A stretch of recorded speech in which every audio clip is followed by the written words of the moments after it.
la celebración de la sinagoga consistía exclusivamente en la palabra y en oraciones tomadas, por supuesto, también de la Escritura, fundamentalmente los salmos.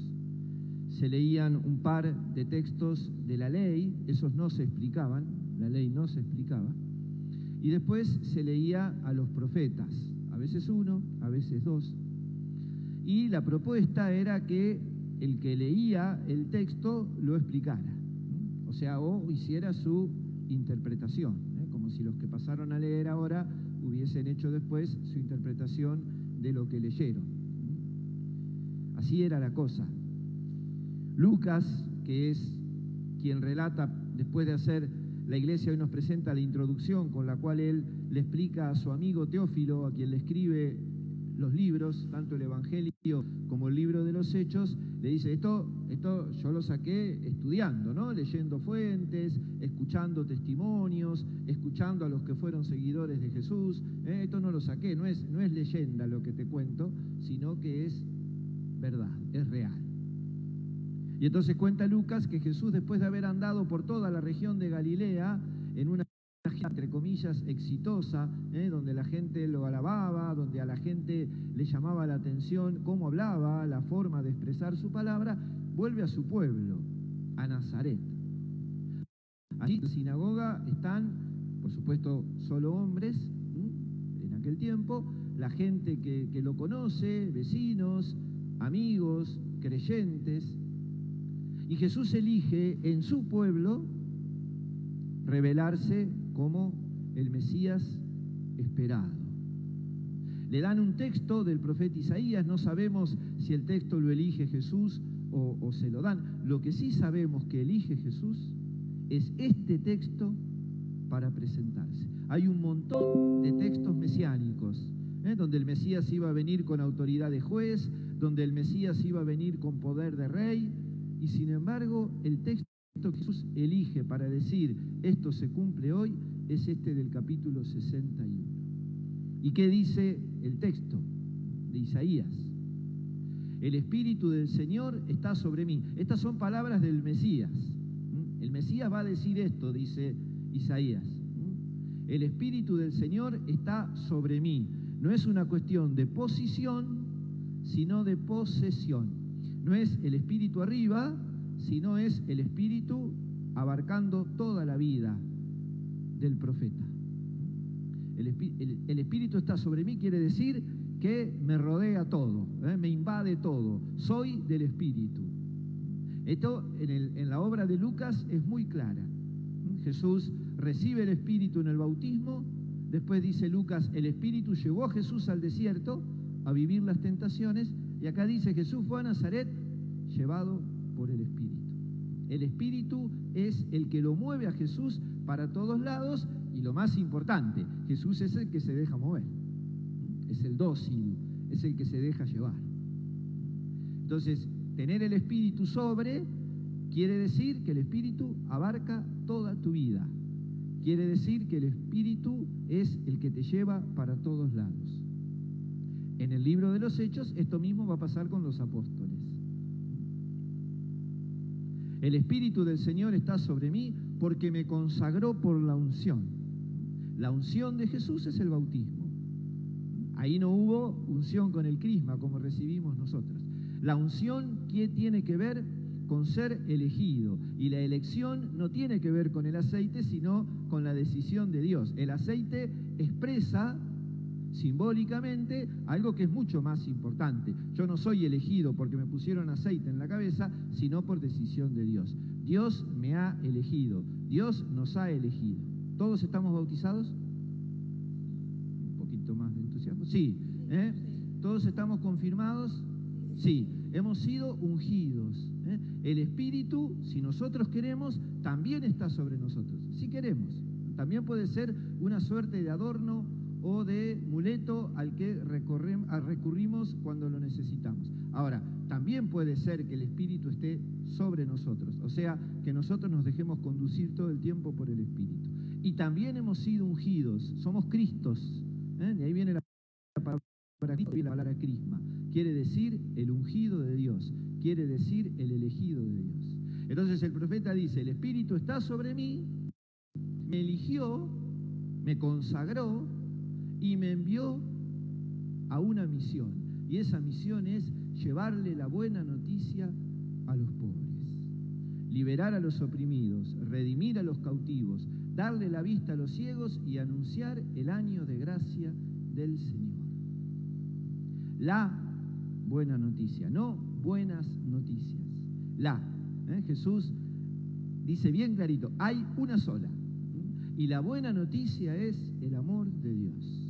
La buena noticia es el deseo de Dios de salvar, el deseo de Dios de salvarnos. Hay una intención en el corazón de Dios, hay un deseo de salvación en Dios que llega a todos los hombres, que busca a todos los hombres, pero que empieza y tiene una predilección especial por aquellos a los que el mundo no quiere, por aquellos a los que el mundo desprecia, por aquellos a los que el mundo margina.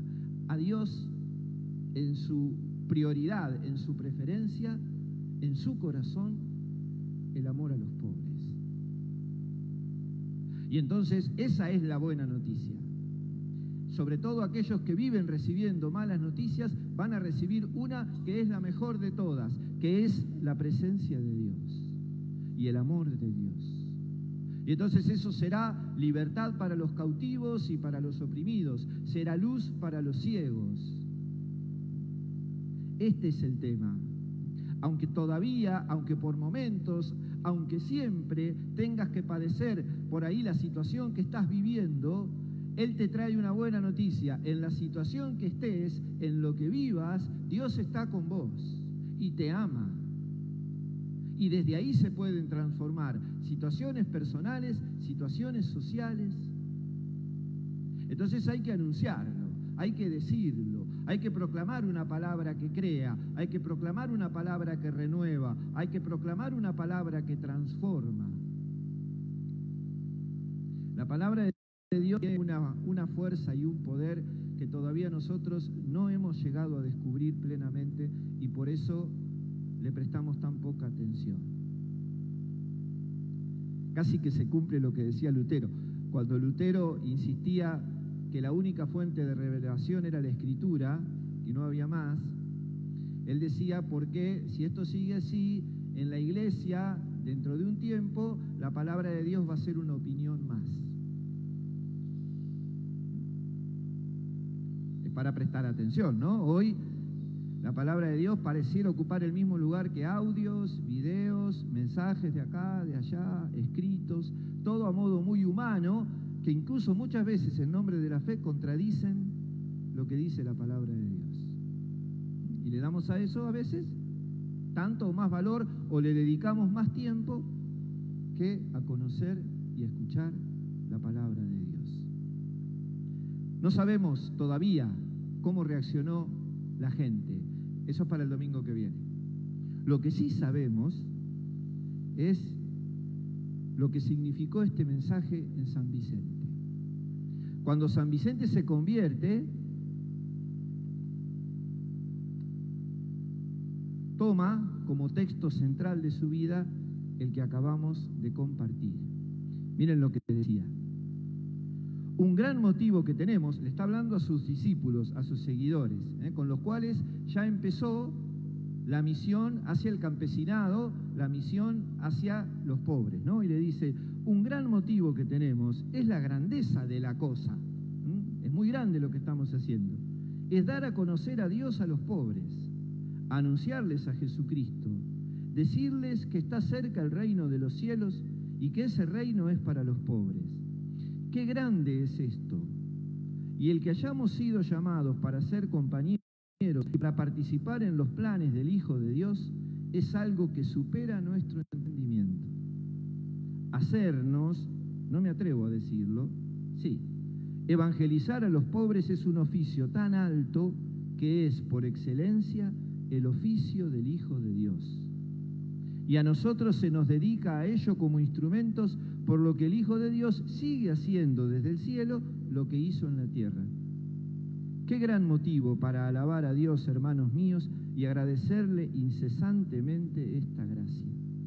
San Vicente sentía la gracia de seguir haciendo lo que había hecho Jesús, de que Jesús lo había elegido para hacer lo mismo que él. Y este es el tema fundamental. Este es el tema fundamental.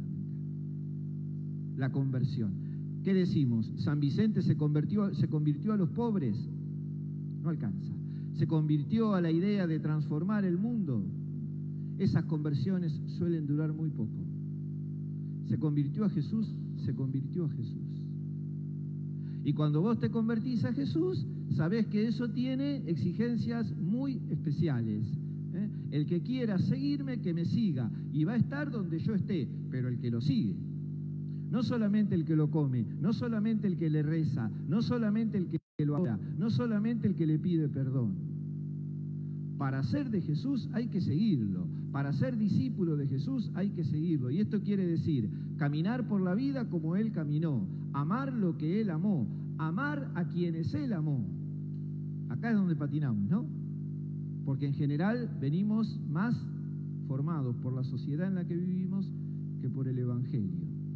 Y entonces los que son despreciados por la sociedad, es muy raro encontrar un cristiano que hable de la gente que sufre o de los pobres, de eso, distinto de lo que habla el resto.